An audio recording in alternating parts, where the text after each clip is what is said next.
যাই বলবে না আপনি খালি কান ফালাবেন, যাই বলবি না মনে করবেন এসব বাদ দিচ্ছে, আজকেই ধরা পড়বে কে নামাচ্ছ। তাহলে সবাই গলা খাগড়ে দেন।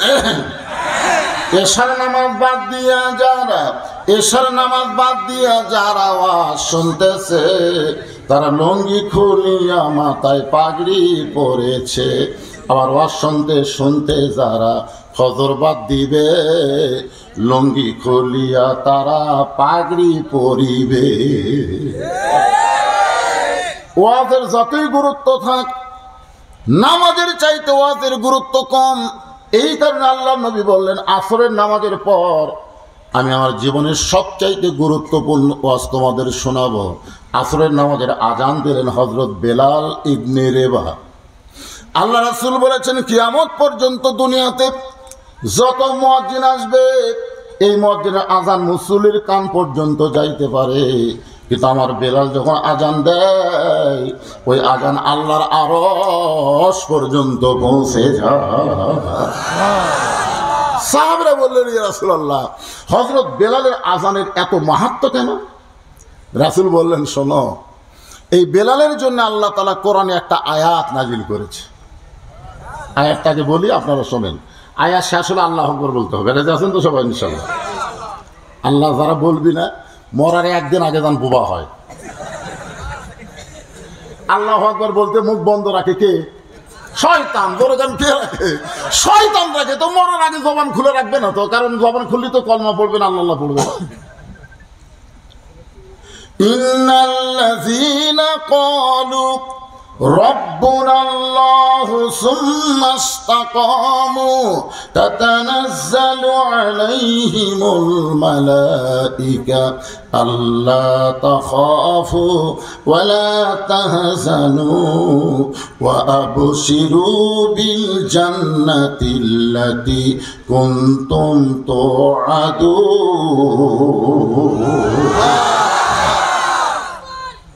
আল্লাহু আকবার বলার সাথে সাথে রাত বাজতেছে 12টা, আর আপনাদের ঢপ হয়ে গেল 10টা।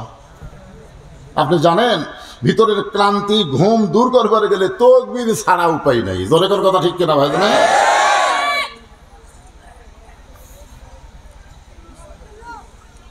আল্লাহর নবী বললেন, সাহাবীরা শোনো, শুধুমাত্র আল্লাহকে কলিজার মধ্যে জায়গা দেওয়ার কারণে, তাসদিক বিল জানান, কলিজার মধ্যে ইমানের জায়গা দেওয়ার কারণে বেলালকে ওরা সারাদিন ধরে মারছে, সারাদিন মারছে। তারপরও বেলাল একটা বারও বলে নাই যে আমারে মারো না, আমারে লাগতেছে, ও বাবারে, ও মারে, একটা বারও বলেনি।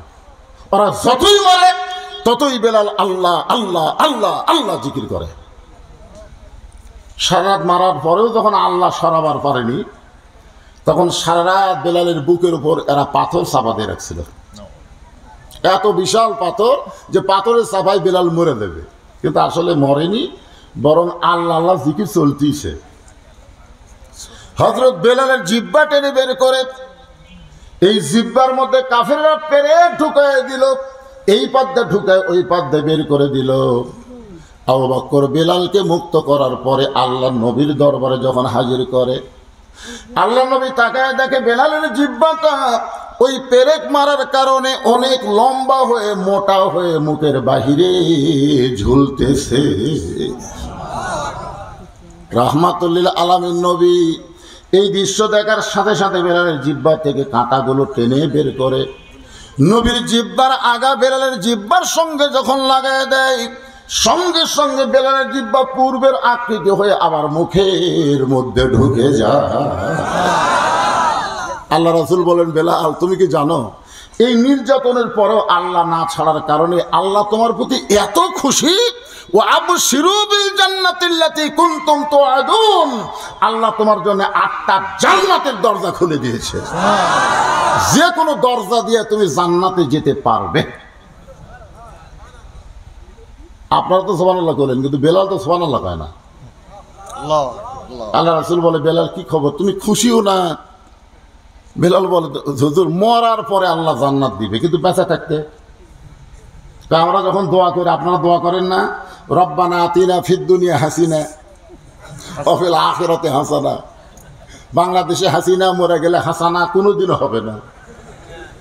খেলা পড়ে আছি না? দোয়া করেননি আপনারা? দোয়া করেন না? রব্বানা আতিনা ফিদ দুনিয়া হাসানাতাও ওয়া ফিল আখিরাতি হাসানাত।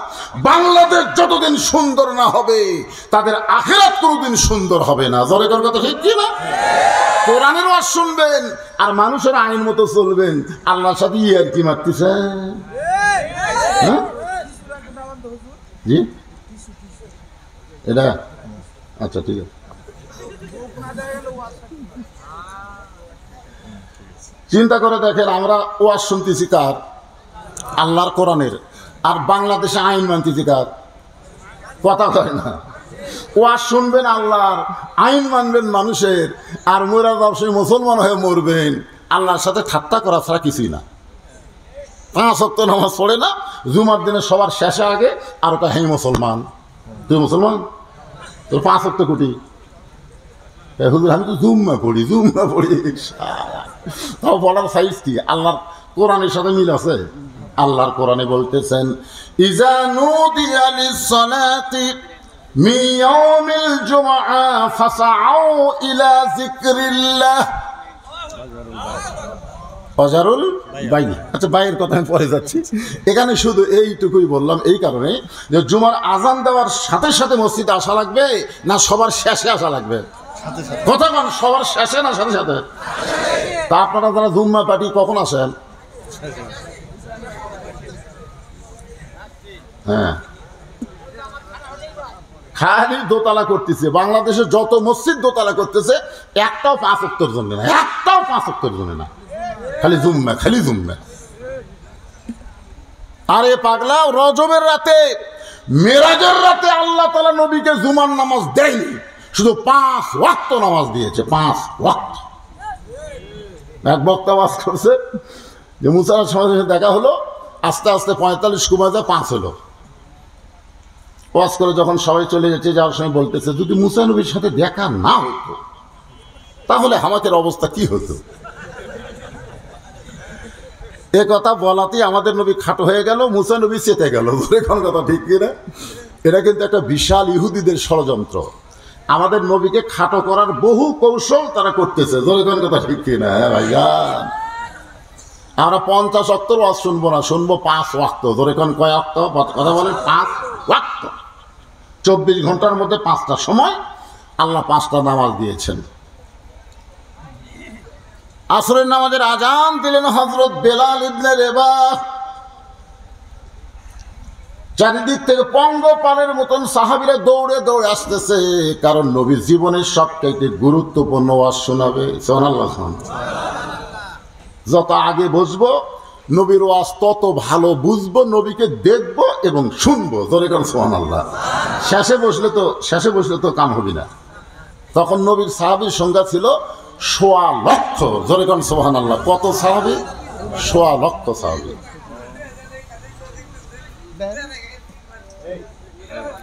কি হচ্ছে কি?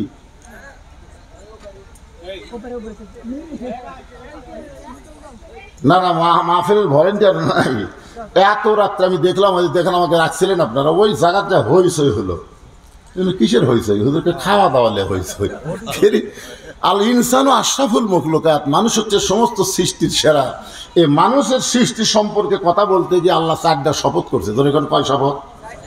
আল্লাহ দেখেন মানুষকে কিভাবে তৈরি করলেন, তৈরির কথা বলতে গিয়ে আল্লাহ 4টা শপথ করলেন। ওয়াতিন ওয়াজাইতুন ওয়াতুরি সিনিন ওয়া হাযাল বালাদিল আমিন। তারপরে আল্লাহ বললেন লাকাদ খলাকনাল ইনসানা ফি আহসানি তাকওয়িম। সামান্য মাছের ঘাটিতে ভাত খাওয়াতে এত হইচই করলে গোস্ত পালে দিয়ে কি করতেন আপনারা? আমার ভাই আমার কাছে গোস্ত পাইনি দেখে হয়েছে, ভালোই তো।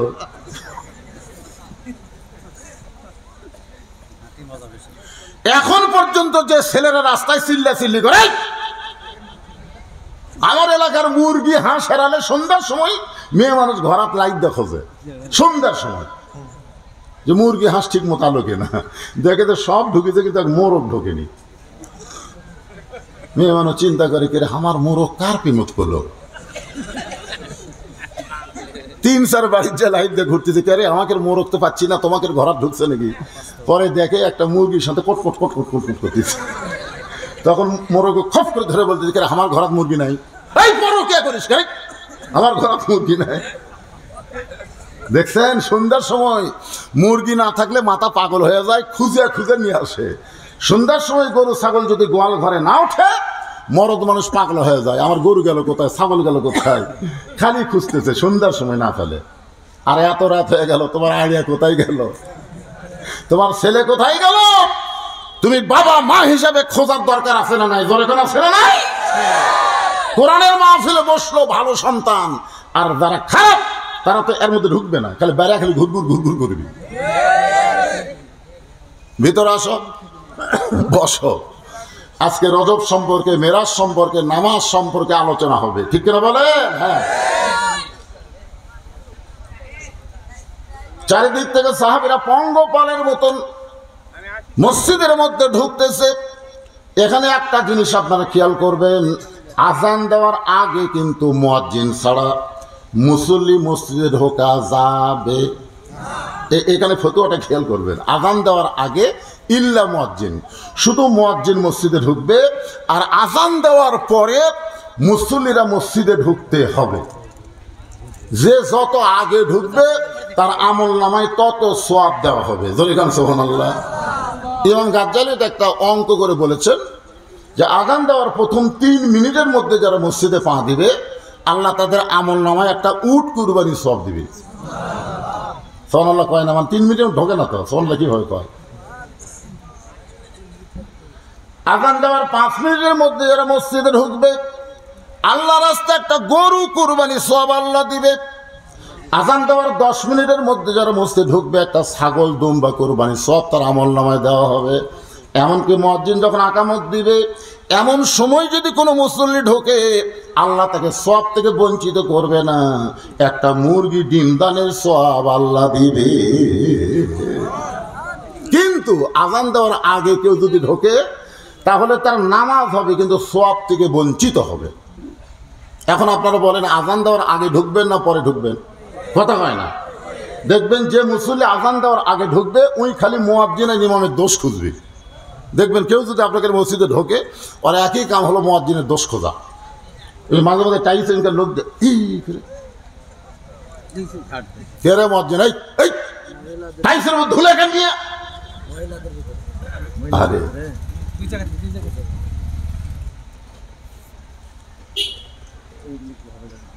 এরকম একটা লোক আগে সারা জীবন শয়তানি করছে, বুড়া বয়সে নামাজে আসে। ওই আজান দেওয়ার আগে মসজিদে আসে, আচ্ছা দেখে ফজরের আজান দেওয়ার আগে মুয়াজ্জিন গোসল আজান দেয় তারপরে যায় গোসল করে। মুয়াজ্জিন আগে আজান দেয় তারপরে কি করে? গোসল করে। একদিন দেখছে কিছুই করেনি, দ্বিতীয় দিন দেখে একই কাম, তৃতীয় দিন দেখছে মুয়াজ্জিন আগে আজান দেয় তারপরে গোসল করে। ফজরের নামাজ শেষ হলে সমস্ত মুসল্লি বলতেছে ভাই এই মুয়াজ্জিনের আজানে কাম হবি না, আগে আজান দেয় তারপরে গোসল করে। সবাই বলতেছে মুয়াজ্জিন সাহেব কথা কি ঠিক? বলে 100 বার ঠিক। তো তুমি আগে আজান দাও কেন? এই শয়তানের জন্য। এই শয়তান আজানের আগেই মসজিদে আছে, আসে খালি ঘড়ি দেখে 1 মিনিট পার হলেই আমার চাকরি খাবি, এই জন্য আগে আজান দেয় তারপরে গোসল করি। শয়তান নাউযুবিল্লাহ, গোসল ফরজ তার আগে আজান দেন। আরে গোসল ফরজ না, মাস গেলে 4000 টাকা বেতন দেন, এই বেতন দিয়ে আমার সংসার চলে। আমি এশার নামাজ পড়ার পরে যে গুদামে আলু ঢুকতেছে স্টোরে, আমি কুলিগিরি করি, ওই বস্তা ভরাই, ওই আলুগুলো স্টোরের মধ্যে ঢুকাই। এই এশার পর থেকে ফজর আগ পর্যন্ত এই কাজ করে আমার 600 টাকা দেয়। এই কাজ করতে গিয়ে আমার শরীর ঘামে, শরীর ময়লা হয়, এই শয়তানের জন্য আগে আজান দিয়ে তারপরে গোসল করি। সমস্ত মুসল্লিরা কানতেছে, আহারে তাই রে, কাজ কাম ফেলা দিয়ে 5 ওয়াক্ত আজান দেয় আর বেতন মাত্র 4000। কি সভাপতি বলতেছে আমার ছেলে বিসিএসে চাকরি পাইছে, হুজুর দোয়া করবেন। ইমাম সাহেব দোয়া করে বলতেছে আল্লাহ সভাপতির ছেলে বিসিএসে চাকরি পাইছে, বেতনটা যেন আমার মতন হয়। ইমাম সাহেব কি কম না, আপনারাই কম, যে এত টাকা দেই তাও হুজুরের চলে না, এই জন্য বলছি বেতনটা যেন আমার মতে হয়। খালি আরবের দোষ, মুয়াজ্জিনের দোষ, এগুলো খোঁজে না। ছাত্রীরা আদায় করে মহিলাদের এটা ঠিক কথাই বলছেন, কারণ বেশি রাতে তুলে দিলে যা হয় 5 মিনিট আমি ওয়াজ আজকে করবই, 10 জন লোক থাকলেও যাবে কেন না, এই চাদর আদায় কোনো কালেকশন না, এই চাদর আপনাদের কাছে যাবে।